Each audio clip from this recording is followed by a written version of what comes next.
BNP থেকে কেউ পালিয়ে যায়নি, বিএনপি থেকে কেউ বিচ্যুত হয়নি।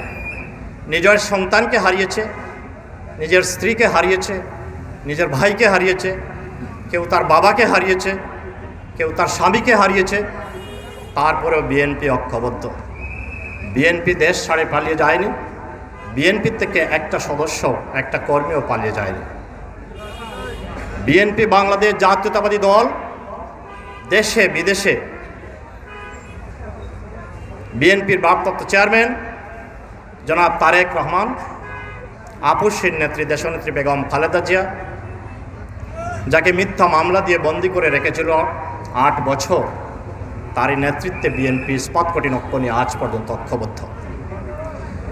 5 আগস্টের পর বাংলাদেশের মানুষ নতুন করে স্বপ্ন দেখছে, আমরা নতুন করে স্বপ্ন দেখছি। কি সেই স্বপ্ন? আমাদের প্রিয় নেতা জননেতা তারেক রহমান সাহেব স্পষ্টভাবে দেশকে গাইড করে যাচ্ছেন 5 আগস্টের পর থেকে। 5 আগস্টের আগ পর্যন্ত দেশে বিদেশে বিএনপিকে এবং জাতিকে ঐক্যবদ্ধ রেখে আন্দোলন চালিয়ে গিয়েছিলেন। সেই আন্দোলনের প্রেক্ষাপটেই 5 আগস্টের ছাত্র জনতার বিপ্লবের মাধ্যমে তিনি যে কথাটি বলেছিলেন, দেশ যাবে কোন পথে, ফয়সালা হবে রাজপথে। শেষ পর্যন্ত রাজপথেই ফয়সালা করে প্রথম ধাপ সম্পন্ন হয়েছে, দ্বিতীয় ধাপ এখন চলছে। এই দ্বিতীয় ধাপেই তিনি যেটা বলছেন, টেক ব্যাক বাংলাদেশ, বাংলাদেশকে তার আপন জায়গায়, তার মানে গণতান্ত্রিক ধারায়, ন্যায় বিচারের ধারায়, সুশাসন এবং উন্নয়নের ধারায় ফিরিয়ে নিয়ে আসতে হবে।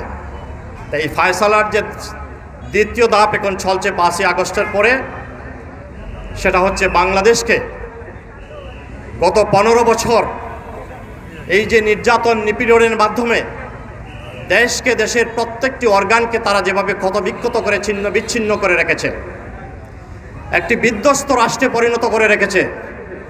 দেশের সমস্ত স্বাধীনতা যুদ্ধ থেকে শুরু করে বিভিন্ন সময়ে দেশে যে সমস্ত অর্জন ছিল, সমস্ত অর্জনকে তারা ধ্বংস করে দিয়েছে। দেশকে একটি, দেশের স্বাধীনতা সার্বভৌমত্বকে বিপন্ন করে একটি তাবেদার রাষ্ট্র বানিয়েছিল।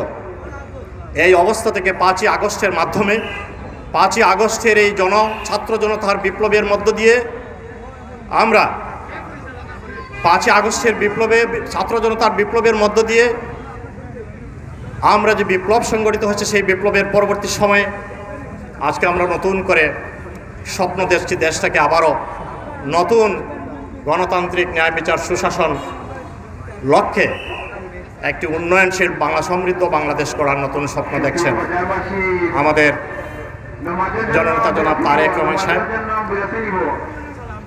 আমরা আসলে সামনেই মসজিদ, নামাজের সময় হয়ে গেছে, নামাজের পরে আমরা, আমার মনে হয় আপনারা যদি সবাই অনুমতি দেন, তাহলে নামাজ শেষ হওয়ার পরপরই আমরা 5 মিনিটের মধ্যেই অনুষ্ঠানের পরবর্তী সময়, আমি আসলে নামাজ চলছে, নামাজ সবার পিছনেই আসলে মসজিদ।